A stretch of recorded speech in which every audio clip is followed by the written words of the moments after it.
seus assentos, meus amados, a paz do Senhor Jesus. Glória a Deus. Ministério de louvor, sempre uma bênção, ministração de Deus. Muitas vezes nós contemplamos aqui este ministério e não sabemos o que está por detrás, desde a preparação espiritual para não ser meramente aqui uma apresentação, um show gospel, não.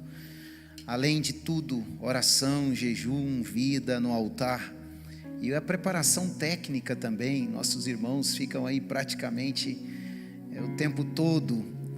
Louvado seja o nome do Senhor pela vida de vocês. Meus amados, esta noite de bênçãos. No dia de hoje Deus falou de forma extraordinária desde amanhã, é sabido, já foi comentado aqui pelo pastor Cornélio, também pelo pastor Adilson, a forma que Deus tem falado aos nossos corações. Para a gente que pode estar aqui todos os 3 períodos, a vontade é de ficar direto, o tempo todo, porque de fato a gente se nutre. Deus tem levantado uma geração ousada na palavra do Senhor, que não tem medido esforços, pelo contrário, tem se apresentado diante do Senhor e dito, como eu disse aqui hoje à tarde: eis-me aqui, envia-me a mim. Os 300 de Gideões, os 300 de Gideão, que têm se levantado para esta grande batalha espiritual. É certo que muitos que não fazem o grupo de risco, que não fazem parte do grupo de risco, poderiam estar aqui. Nós já estamos há 3, 4 semanas de retomada e muitos não estão. Eu disse em um certo momento para alguém, e talvez nem todos compreendem essa palavra, mas por mais que achávamos que teríamos um novo cenário, uma nova situação, uma igreja em um novo formato, de fervor, de vontade, de desejo, de intensidade, de voltar-se a congregar, até o dia de hoje não temos visto isto. Muitos irmãos ausentes, talvez o sacrifício, abre aspas, quero destacar aqui, o sacrifício de sair da sua casa e vir num templo como este, talvez para muitos seja sacrifício. Nada melhor do que, na opinião desses, ficar nas suas casas tomando uma Coca-Cola, fritando uma batata, uma pipoca, para de lá mesmo assistir como meramente telespectador o culto ao Senhor. Mas eu louvo a Deus pela igreja que entende. Eu não tenho dúvida alguma, pastor Adilson, que neste exato momento muitos dos nossos irmãos do grupo de risco, muitos estão desejosos a voltarem, congregar-se uns com os outros. Enquanto muitos podem e estão de forma negligente ainda nas suas casas, nos seus confortos, e que Deus os tenha e que cada momento possa trabalhar de forma pontual, que a situação possa trabalhar de forma pontual com cada um. Mas você que veio, você que faz parte, você que está, há uma palavra de Deus que sempre fala conosco. Nós não saímos daqui da forma que entramos. A prova disso, estes 2 períodos. Que vontade de ouvir mais. Que vontade. Porque a palavra do Senhor, ela é viva e eficaz. É uma palavra viva, é uma palavra que sempre fala aos nossos corações. Mas aqui estamos. Eu quero lhe convidar a abrir a sua Bíblia, a Bíblia que você tem em mãos, na primeira epístola aos Coríntios, capítulo 1, verso 18. Enquanto você procura, quero cumprimentar o irmão Paulo, que sempre presta serviço fora de Catalão, né, irmã Joana? Mas, quando retorna, já vem direto para a casa do Senhor. Seja bem-vindo, irmão Paulo, este que faz parte deste povo abençoado desta igreja. Aos nossos irmãos, irmão Rafael, ele já está conosco, mas estava à procura de casa, né? Oriundo de Goiânia, e a sua família ficou ficou lá até o dia, talvez a semana passada, e agora ele veio de fato, né? Com toda a sua família, sua esposa, é uma filha? Sim, Deus abençoe, que alegria. também os nossos irmãos que estão aí do outro lado da tela. Vamos à palavra do Senhor. Capítulo 1, verso 18, da primeira carta ou epístola escrita pelo apóstolo Paulo à igreja de Corinto. Igreja esta que muito nos ensina, carta esta, epístola esta, que sempre fala conosco. Capítulo 1, verso 18, uma palavra muito conhecida, mas aprove Deus estarmos aqui meditando nesta palavra no dia de hoje.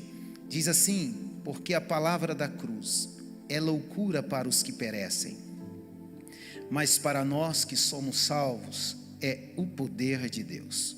Novamente, porque a palavra da cruz é loucura para os que perecem, mas para nós que somos salvos é o poder de Deus. Curve a sua cabeça, ó Pai, Espírito Santo, na Tua presença. Nós estamos, ó Senhor, precisamos ouvir mais uma vez a Tua poderosa palavra. Palavra esta que sempre vem do trono da graça. Por meio do Teu Espírito é ministrada, as nossas mentes são iluminadas, os nossos corações são preparados como terra fértil, apta a receber a semente que é a Tua palavra. Portanto, fale conosco, ó Espírito Santo. Fale conosco, ó Jesus. Precisamos ouvi-la, precisamos entendê-la, precisamos praticá-la. Assim te pedimos em nome de Jesus. Meus amados, os irmãos que aqui antecederam, a irmã Juliana, a diaconisa Juliana, de forma muito clara abordou a temática da eternidade.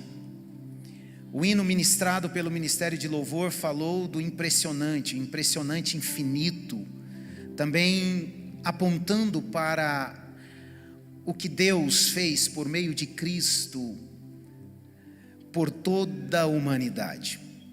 A palavra do Senhor, ela é muito clara. Ao olhar para o texto que nós lemos, o apóstolo Paulo está escrevendo para a igreja de Corinto, talvez da cidade de Éfeso. Ele escreve essa carta ao receber de uma família acerca do que estava acontecendo naquela igreja.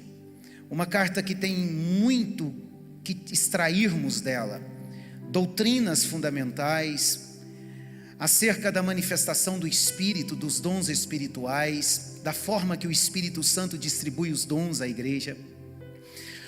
No capítulo 13 vamos ver com muita profundidade o destaque do amor este, que juntamente com a fé e a esperança não podem faltar de forma alguma na igreja do Senhor. Muitos assuntos éticos são tratados também, assuntos morais, religiosos. A prova disso nós vamos entender acerca da condução da festa da comunhão e também da instituição da ceia. Muitas coisas aconteciam nesta igreja, mas o apóstolo Paulo, de forma muito enfática e muito apropriada, no capítulo 1 ele traz uma narrativa acerca da mensagem da cruz. Se nós olharmos para os 4 evangelhos, nós vamos ver com muita propriedade as 4 narrativas, na versão, no olhar, por meio da inspiração de cada evangelista. Nós vamos ver as narrativas estas que nos mostram como foi a partir do momento que Jesus se entrega, durante todos os tribunais que ele passa, a partir da casa do sumo sacerdote, também diante de Pilatos e depois diante de Herodes, depois volta para Pilatos, e isso está de forma muito explícita nos 4 evangelhos. E quando nós olhamos para a pregação da cruz, e tendo como base as narrativas históricas, ou a narrativa histórica da cruz do Calvário, da mensagem da cruz, muito nos toca a coroa de espinhos, muito nos toca as testemunhas que foram apresentadas, com testemunhos não verdadeiros e também sem nenhuma suficiência para fazer com que Jesus fosse culpado diante dos principais daquela época. Quando nós olhamos para a narrativa histórica, muito às vezes toca quando nós observamos diante de Pilatos, quando Pilatos apresenta Jesus e Barrabás, e de repente aquela multidão presente faz a sua própria escolha. Qual foi a escolha? Optaram por Barrabás. E assim que a gente vai lendo, assim que a gente vai aprofundando, a mensagem da cruz vai falando conosco, e a gente vai se emocionando, e a gente vai às vezes até chorando, por saber que o Filho de Deus, por saber que aquele que, destituído da sua glória, veio viver entre os homens, e por aqui permaneceu por 33 anos, um ministério muito curto, mas suficiente, por 3 anos, onde ele pregou acerca do reino, onde ele anunciou as boas novas, inaugurando um tempo novo. E ao olhar para a narrativa dos 4 evangelistas, muito nos deixa impressionado, como o hino aqui que eles louvaram. Impressionante foi o que Deus fez, de forma ousada, de forma amorosa, um amor incondicional, amor este que o próprio evangelista João vai dizer, um amor sem medida, um amor que não conseguimos equacionar, pelo contrário, amor este incondicional, aquele que veio por aqueles que até então, segundo Paulo em Romanos 5, aqueles que estavam como inimigos de Deus, aqueles que estavam contrário a Deus, aqueles que estavam de costas viradas para Deus. E à medida que a gente vai aprofundando, ao pensar naquele martelo cravando as mãos de Jesus, ao pensar naqueles cravos penetrando no dorso dos pés de Jesus, ao pensar naquelas coroas de espinhos, ao pensar naqueles chicotes, ao pensar nas chagas, ao pensar nas feridas, ao pensar no sangue que se misturava com água, ao pensar justamente ali naquele ponto onde a Bíblia vai dizer que a alma de Jesus estava sofrida de uma forma tão angustiante que os seus poros sanguíneos se dilataram a ponto de o seu próprio suor se misturar com o seu sangue. Amados e queridos, quando nós olhamos para essa história vai nos impressionando, essa história vai falando conosco, mas ao observar o que na visão de Paulo, na teologia paulina, quando ele traz aquela mensagem, agora de uma forma um pouco diferente, em um enfoque mais prático, mais aplicativo nas nossas vidas. Ele sai de um contexto meramente histórico como os evangelistas, e agora ele passa uma abordagem muito mais ampla. Ele sai do contexto do entendimento humano e ele entra no contexto do entendimento espiritual. Ele sai da dimensão natural e entra na dimensão metafísica. Ele sai da dimensão meramente do intelecto humano, da razão humana, e ele começa a descrever. É por isso que o texto que nós lemos, que fundamenta a palavra ministrada nesta noite, ele começa de forma muito enfática dizendo: a palavra da cruz é loucura. A palavra da cruz é loucura. E se nós observarmos o próprio capítulo, ele vai desenvolvendo a sua narrativa. E ele começa a partir do verso 19 dizendo: porque está escrito: destruirei a sabedoria dos sábios e aniquilarei a inteligência dos inteligentes. Observa que coloca-se em cena, coloca-se agora em discussão a sabedoria dos sábios. Observa bem, o apóstolo Paulo está abordando o mundo intelectual da sua época. O apóstolo Paulo está resgatando o mundo científico da sua época. O apóstolo Paulo traz em questão agora não somente os sábios, mas aqueles que aqueles que pensavam ser inteligentes, a ponto dele dizer inteligente dos inteligentes no verso 19, mas no verso 20 ele continua dizendo: onde está o sábio? Onde está o escriba? Onde está o inquiridor deste século? Porventura não tornou Deus louca a sabedoria deste mundo? E ele continua dizendo, verso 21, visto como na sabedoria de Deus o mundo não conheceu a Deus pela sua sabedoria, a aprouve a Deus salvar os crentes pela loucura da pregação. Espera aí. Vem aqui, voltemos à palavra do Senhor. O apóstolo Paulo agora coloca em um extremo a sabedoria, o intelecto humano, a inteligência, a razão, o universo científico em um extremo. E aí ele chega a dizer que é justamente o que este público entendia como loucura, o que este público olhava e desconfiava, dizendo: não pode ser que uma divindade, para aqueles que eram politeístas, aqueles que acreditavam em deuses, não pode ser que uma das divindades do arsenal dos deuses possa se manifestar desta forma. E aí ele continua dizendo: parece loucura no mundo destes, ou na cabeça destes, no entendimento destes, falar da cruz é falar de loucura, falar da cruz é falar de uma mensagem vexatória, vergonhosa. Não se prega tal coisa assim. No mundo de Paulo, ou do cenário de Paulo, ou do contexto de Paulo, Paulo tinha acabado de sair. Antes de chegar na igreja de Corinto, Paulo tinha passado onde? Em Atenas. Atenas, o berço intelectual, juntamente com Alexandria do Egito. O berço intelectual, onde se concentrava os maiores filósofos da época, os estoicos, os epicureus, homens estes de destaque perante a sociedade. E é justamente lá no Areópago que este homem vai entrar, e de repente ele se depara com um altar que estava escrito ao Deus desconhecido, e ele começa ali a pregação para aqueles filósofos, para aqueles sábios. Embora nós vamos entender que em Atenas apenas duas pessoas se converteram, segundo a palavra, Dionísio e uma outra mulher chamada Damares, se não me falha a memória. Agora o apóstolo Paulo sai de Atenas, e o próprio capítulo 2 vai dizer, quando ele escreve para Corinto, a forma que ele chegou na cidade de Corinto. O capítulo 2, o verso 3, ele vai dizer: eu estive convosco em fraqueza, e em temor, e em grande tremor. Foi assim que o apóstolo Paulo chegou em Corinto.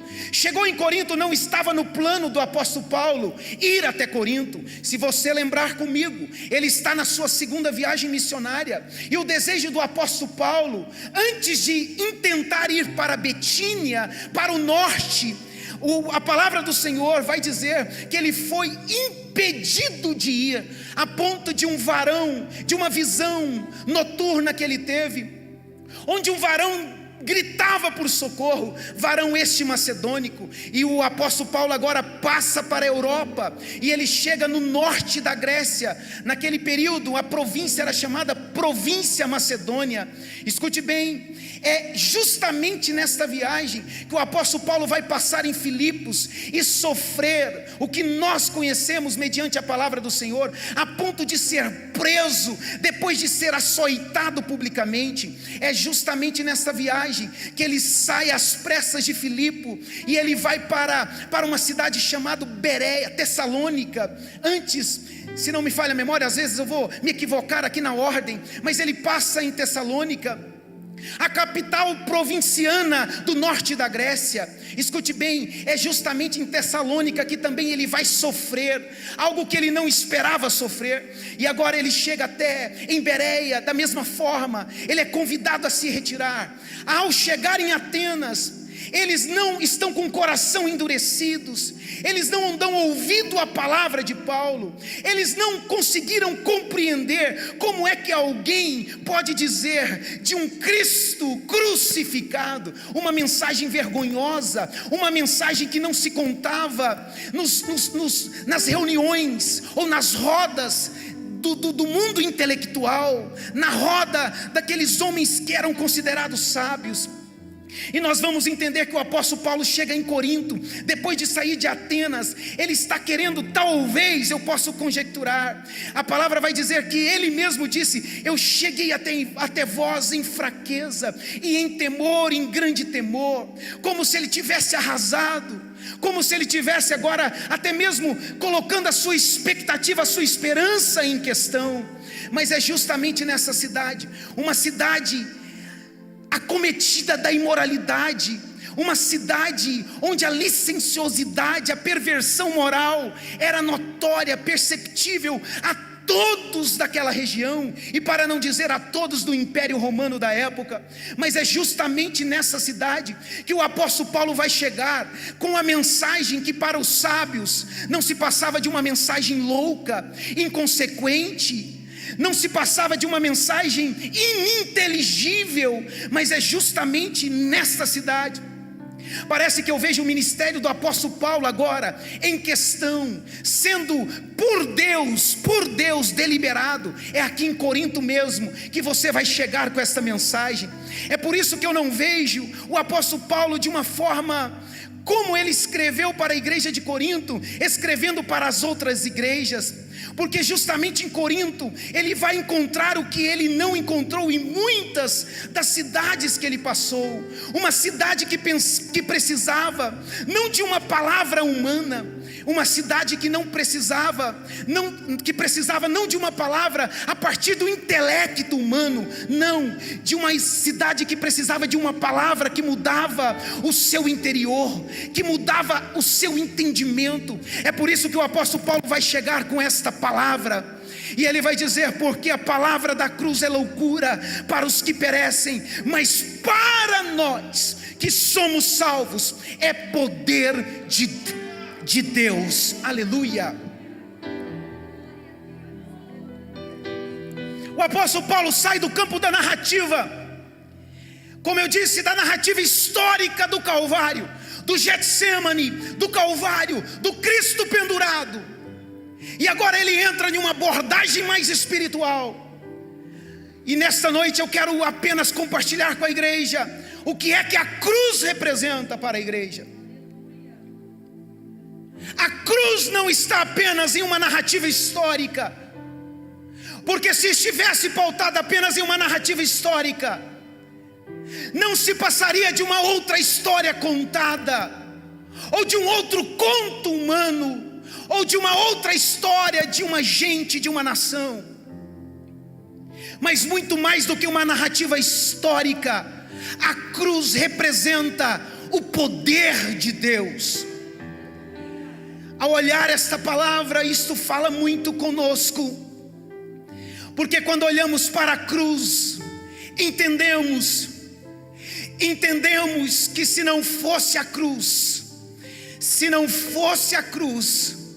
o homem não teria sido reconciliado com Deus. Eu já começo aqui dizendo: a cruz não é apenas a inauguração de uma era cristã, ou de uma nova era. A cruz não representa apenas uma divisão de águas da história antes de Cristo e após Cristo, não. A cruz não representa apenas o início do cristianismo, ou uma mudança de uma religião, a inauguração de uma nova religião. Não, a cruz é muito mais do que isso. A cruz é o poder de Deus, porque foi por meio da cruz que fomos reconciliados com Deus. Pastor, eu não entendo esta palavra reconciliação. Então, de forma muito prática, não tínhamos o privilégio e passamos a ter o privilégio. Não tínhamos a comunhão e passamos a ter a comunhão. Não podíamos aproximar-se dele, mas um dia pela cruz, hoje nós podemos aproximar-se dele. Não tínhamos intimidade, mas a partir da cruz, hoje nós podemos ter intimidade com ele. Antes da cruz havia um muro de separação entre judeus e gentios, que não se combinavam, que não existia comunhão. Mas depois da cruz, o muro de separação foi caído, foi ruído de alto a baixo. Aleluia. A cruz não é apenas uma narrativa histórica, a cruz é a reconciliação da humanidade com o seu Criador. Aleluia.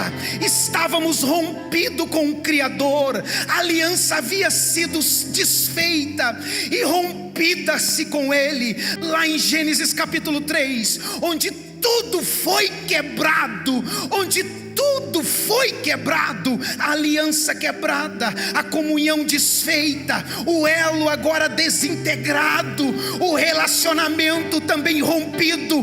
Mas a cruz não, a cruz é poder de Deus. Onde Gênesis quebrou a aliança, a cruz restabeleceu a aliança.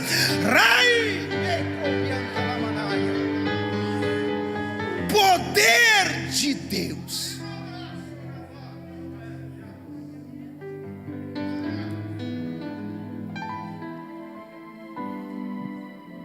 Dois extremos. Gênesis 3, a cruz de Cristo, poder de Deus. A cruz, além da reconciliação, como poder de Deus, a cruz apresenta a nova oportunidade dada ao homem. Hoje o irmão Kleber disse acerca da nova oportunidade, a nova chance. Nada durante toda a narrativa histórica, bíblica ou extra-bíblica, teve a condição fora do que nós chamamos do plano da salvação. Cristo Jesus gerou para a humanidade a nova chance, uma nova oportunidade. Não adianta o homem tentar a alternativa A, alternativa B. Não adianta correr para lá, para a esquerda, correr para a direita. Não adianta tentar entrar por Maria, por José, por João, por Pedro. Aleluia. É a cruz, é por meio dela. Aleluia, é por meio da cruz que ao homem é dado a nova chance, a oportunidade. O que está caído se levanta. Por quê? Porque a cruz é poder de Deus. O que está fraco se fortalece. Por quê, pastor? Porque a cruz fortalece o fraco. Aquele que está morto, ele volta a viver. Por quê, pastor? Porque a cruz é vida, nova chance, nova oportunidade. O mundo tenta de uma outra forma. Prega-se outro evangelho, prega-se outra via, outra alternativa, enquanto a Bíblia Sagrada vai apontar. Enquanto na mente humana se diverge, a cruz converge. Enquanto na lógica humana as coisas se ampliam e entram em paranoia, em confusão, em conflito, a cruz ela é convergente, porque só conseguimos ter acesso a Ele por meio da cruz. Só conseguimos voltarmos a relacionar com Ele por meio da cruz. Não adianta o sistema apresentar uma outra forma, uma outra mensagem, uma outra alternativa. Eu vim aqui nesta noite dizer: somente pela cruz, porque na cruz do Calvário estava não um homem qualquer, ali não estava Moisés, ali não estava um dos profetas, ali não estava um dos patriarcas ou um dos reis, ali não podia estar nem sequer Davi, o homem segundo o coração de Deus.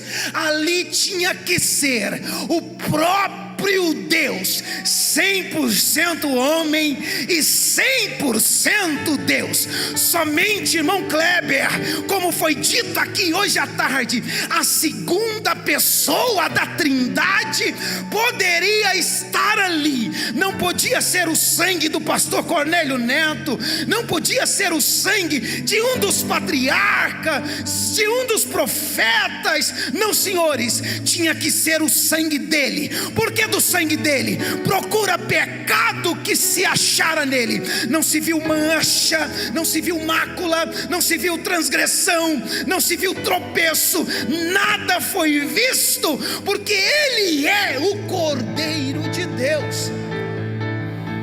Aleluia.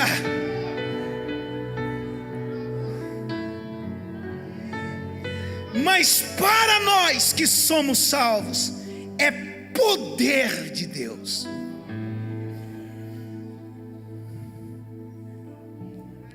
Porque os judeus pedem sinal e os gregos buscam sabedoria, mas nós pregamos o Cristo crucificado, que é escândalo para os judeus e loucura para os gregos. Mas para os que são chamados, tanto os judeus como gregos, lhes pregamos a Cristo, poder de Deus e sabedoria de Deus. Se atente ao verso 25: porque a loucura de Deus é mais sábia do que os homens, e a fraqueza de Deus é mais forte do que os homens. Amados, o apóstolo Paulo não está dizendo que se porventura Deus ficar louco, não é isso. Às vezes a gente interpreta esse texto aqui dessa forma, né? E não é assim. O apóstolo Paulo está dizendo no verso 25 da seguinte forma: porque a loucura de Deus é mais sábia do que os homens, e a fraqueza de Deus é mais forte do que os homens. O apóstolo Paulo está dizendo assim: na concepção do homem, o que é sabedoria de Deus? E o que é sabedoria de Deus? Cristo, mensagem da cruz, plano de redenção, plano de salvação, regeneração, o homem nascer de novo. Paulo está dizendo: isso que nós pregamos, na concepção do homem, parece que Deus enlouqueceu. A mensagem da cruz era tão inapropriada para a mente, o intelecto do homem, que na versão do homem, ou a partir da perspectiva do homem, Deus havia enlouquecido. Loucura. E não somente a loucura.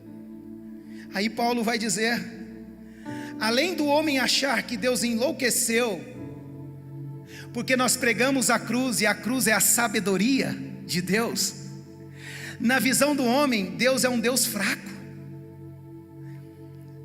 Vamos lá, verso 25: e a fraqueza de Deus é mais forte do que os homens.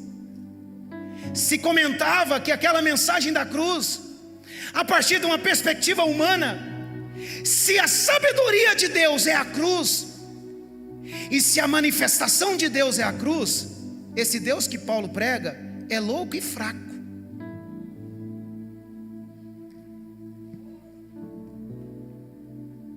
Esse Deus que Paulo prega é louco e fraco. Essa divindade que o apóstolo Paulo está comentando, acabara de comentar em Atenas, e agora está trazendo para Corinto. Essa divindade é louca e fraca. Aí o apóstolo Paulo, de forma inspirada, vai dizer: porque a loucura de Deus é mais sábia do que os homens, e a fraqueza de Deus é mais forte do que os homens. O apóstolo Paulo está dizendo da seguinte forma nesse texto, parafraseando: se para vocês é loucura e fraqueza da divindade, do Deus que eu prego, para nós é salvação, é nova oportunidade,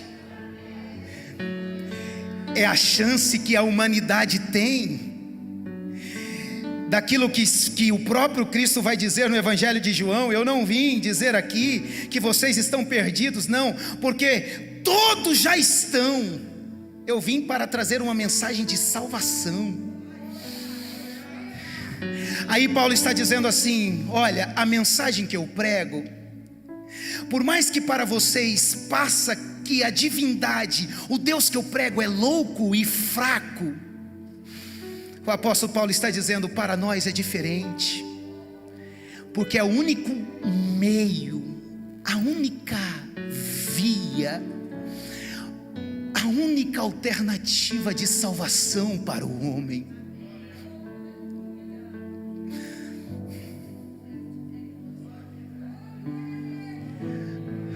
Aleluia.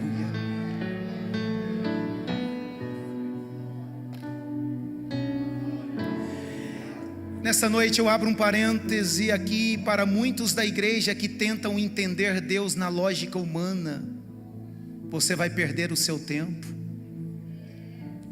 A lógica humana nunca vai compreender o Deus eterno. Eu vim aqui nessa noite para dizer que se você tentar entender, decifrar, interpretar as coisas espirituais no olhar humano, você vai se decepcionar. Talvez seja a causa de muitos na vida cristã se decepcionarem, frustrarem, desistirem da sua fé. Eu vim aqui nesta noite para dizer para a igreja: não tente trazer Deus para a sua lógica. Permita que Deus te leve para a sua dimensão. Não tente entender as coisas, as circunstâncias, as questões que nós estamos inseridos nelas a partir da visão, da ótica humana. Pelo contrário, as coisas eternas nunca serão compreendidas pelas coisas humanas, ou na ótica humana, no entendimento humano, no pensamento humano, no intelecto humano, porque são coisas eternas. E eu nunca vi uma mente limitada compreender o ilimitado. Eu nunca vi uma mente natural compreender o que é eterno. Eu nunca vi. Por quê? Porque somos seres humanos, mas a partir da palavra, a partir do Espírito Santo de Deus, a partir da palavra do Evangelho, da cruz do Calvário, que só existe um Cristo que nos salva e que nos leva para o céu. Aleluia! Oh, glória! Glória! Somos pequenos demais para compreender a eternidade. Somos pequenos demais para compreender, como homens naturais, o que é espiritual. Como nós estamos vivendo em uma época, e eu não digo para os que estão de fora, mas eu digo para aqueles que professam a fé em Cristo Jesus, que têm tentado entender Deus pela lógica humana, pelo intelecto humano, mas nós compreendemos que um Deus eterno, somente por meio do seu Espírito que nós o compreendemos. Não é difícil encontrar evangelhos de promessas, não é difícil encontrar evangelhos que parece que a eternidade virou terrena. Não é difícil encontrar palavras que meramente ou tão somente massageiam o ego do homem, onde o homem volta a ser o centro. Mas quando eu olho para a Bíblia Sagrada, eu vejo que as coisas espirituais só compreendem aqueles que são espirituais, que as coisas eternas eu só compreendo por meio da palavra, a partir da iluminação do Espírito Santo. Só aí eu compreendo. É por isso que eu consigo entender uma irmã que vem aqui nesta tribuna, neste altar, e diz assim: um dia desse eu estava na mesa da minha casa e disse para minha filha: que saudade do céu. O homem natural nunca terá saudade do céu. Humanamente falando, nós não temos nada em nós que nos atraia da eternidade à eternidade. Mas a cruz nos deu o privilégio A cruz nos reconciliou. A cruz nos trouxe a nova chance. Por meio dela nascemos de novo, da água e do Espírito. A cruz nos deu a oportunidade do velho homem deixar de existir, e a partir dela, o novo homem entrar em ação. A cruz nos deu a chance de, enquanto mortos espiritualmente falando, por meio da cruz, voltarmos a viver somente por meio da cruz. Mas a cruz também apontava para o alto, para os céus, porque por meio da cruz nos trouxe a chance, o direito de uma vida eterna. Só passando pela cruz que vamos desejar os céus. Só passando pela cruz que vamos dizer: Maranata, ora vem, Senhor Jesus. Só passando pela cruz que a gente vai se desembaraçar das coisas dessa vida, e vai se desembaraçando, e cada vez a gente se desembaraça mais. Cada passo é um desembaraçar das coisas terrenas, porque nós olhamos para Ele, que é o autor e consumador da nossa fé. A cruz nos trouxe a chance, mas não ficou apenas na chance de nascer de novo, na oportunidade de nascer de novo, mas a cruz apontava para a eternidade. E por meio da cruz, aquilo que era finito passou a ter o privilégio de agora ter a esperança no infinito. Aquilo que era limitado, eu, você, todos nós, limitados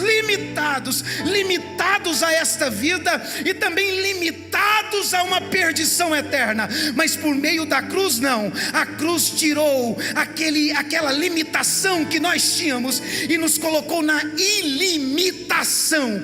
A cruz nos deu, além de tudo, enquanto homens perdidos, a perdição eterna. Ela agora, além de nos colocar diante do Senhor, ela nos deu a eternidade de ter a esperança de uma vida eterna. Se sofro aqui, tenho a esperança de não sofrer lá. Se aqui eu padeço, tenho a esperança de não padecer lá. Se aqui eu luto e às vezes perco, mas eu tenho a esperança de lá sempre ser vitorioso para uma eternidade de glória. Por meio da cruz. Poder de Deus. Mas Deus escolheu as coisas loucas deste mundo para confundir as sábias. E Deus escolheu as coisas fracas deste mundo para confundir as fortes.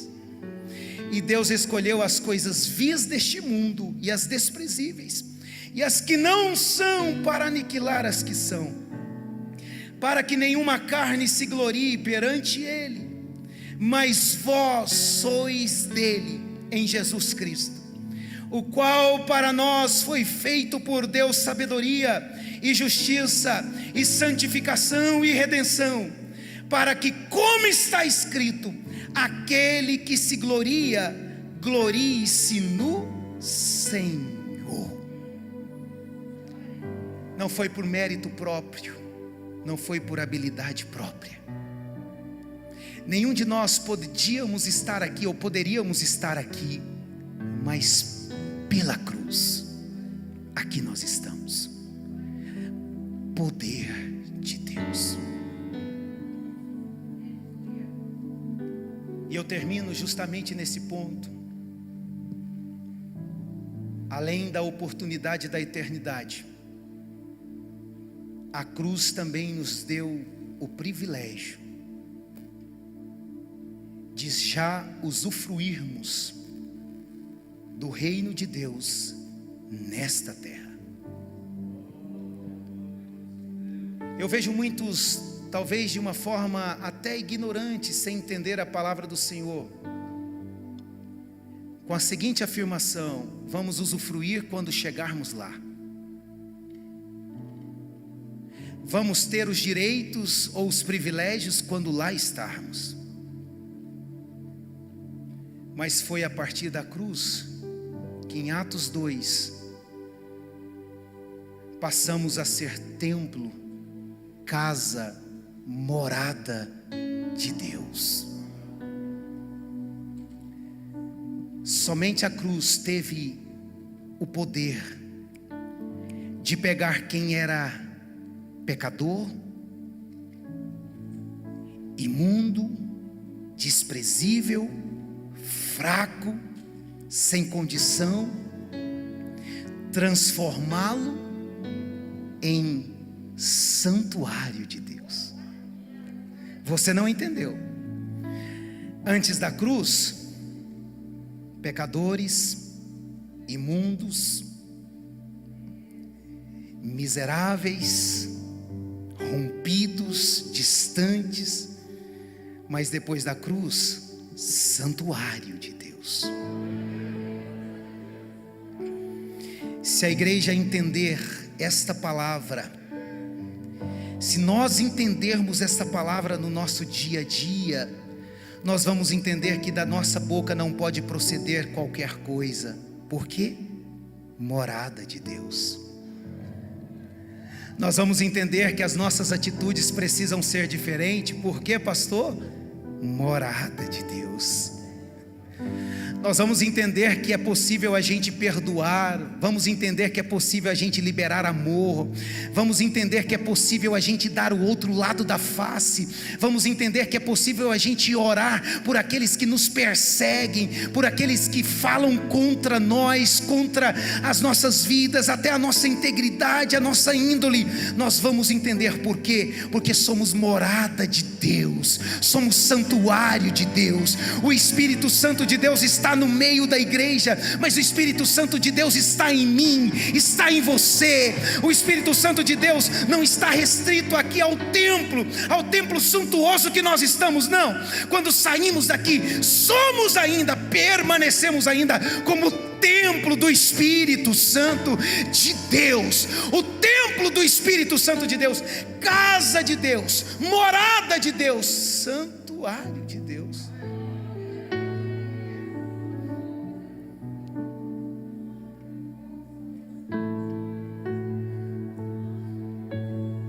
O mundo um dia olhava para todos nós e pensava assim, improváveis, mas depois da cruz, prováveis. O mundo olhava para nós antes da cruz e dizia assim: impossível, cachaceiro, beberrão, não sai da mesa do boteco. Aleluia. Depois da cruz, pregador da palavra. Aleluia, aleluia. Glórias ao Senhor Jesus. Se eu não crer na transformação do homem, eu tenho que deixar de pregar a mensagem da cruz, porque por meio da mensagem da cruz o homem é transformado. Aleluia. O que fazia ele deixa de fazer, o que era ele deixa de praticar, deixa de ser. Por quê? Porque a mensagem da cruz, aquele Cristo que morreu na cruz do Calvário, o que Paulo vai dizer, poder de Deus, é o poder de transformação. O homem só não muda se ele não quiser, o homem só não é transformado se ele não entrar pela cruz de Cristo. Mas aquele que entra pela cruz de Cristo, ele é radicalmente transformado. Por quê, pastor? Porque somente a cruz de Cristo tem poder de transformar o homem de dentro para fora. Aleluia. Você sabia que no nosso meio existem pessoas que não creem na transformação?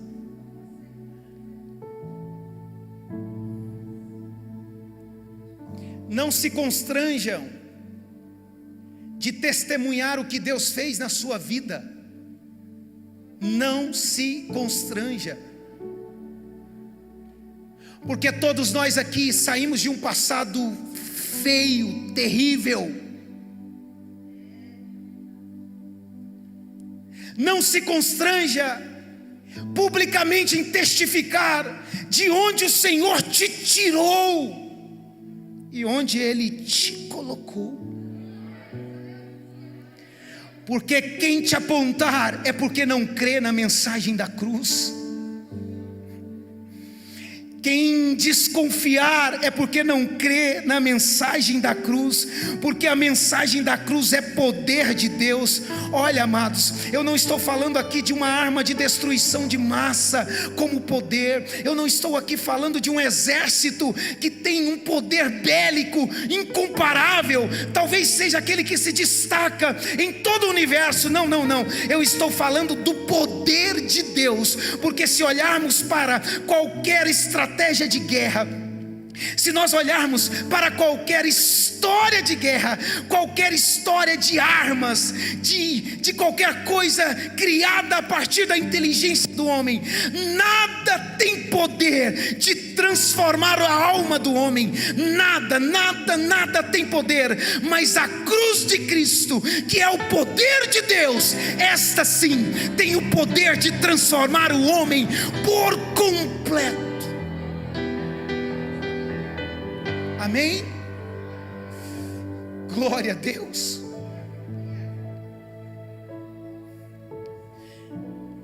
Alguém muito próximo a mim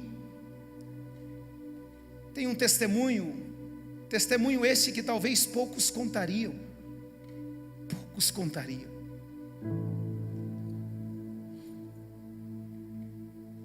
Testemunho esse que talvez a grande maioria não teria coragem de contar, mas esta pessoa específica conta. E é muito lindo quando ela destaca na sua história, de forma muito enfática, da seguinte forma: somente Jesus para transformar quem eu era no que eu sou no dia de hoje. Somente Jesus. Somente Jesus. Temos vergonha do nosso passado, olhamos para ele e parece ser terrível. Muito me alegra quando vejo alguém que vem nesta tribuna e aqui testifica do que era e agora o que é. Aleluia. O apóstolo Paulo era um perseguidor da igreja, assolava os irmãos da igreja, estava indo para Damasco com uma carta lá do sumo sacerdote para assolar, para levar preso aqueles que eram do caminho. E lá em Gálatas você vai ver este homem testificando do que ele era. Em Filipenses você vai ver ele testificando do que ele era, porque quando o apóstolo Paulo fala da cruz do Calvário como poder de Deus, a mensagem da cruz como poder de Deus, ele estava falando de si mesmo, da sua própria experiência, dizendo assim: eu era um improvável, mas a mensagem da cruz foi a que me fez ser o apóstolo dos gentios, o pregador do evangelho. Aleluia! Somente a cruz de Cristo. Fique de pé comigo.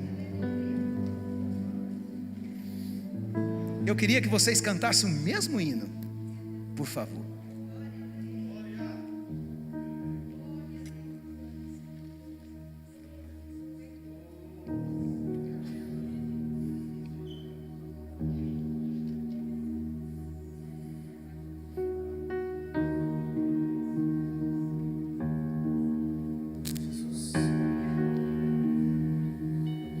Porque nada me propus saber entre vós, senão a Jesus Cristo, e este crucificado. Que os nossos púlpitos voltem a pregar a mensagem da cruz. Que os altares dos nossos templos possam receber pregadores que têm compromisso com a mensagem da cruz. porque nada me propus saber entre vós, senão a Jesus Cristo, e este crucificado. Pode louvar.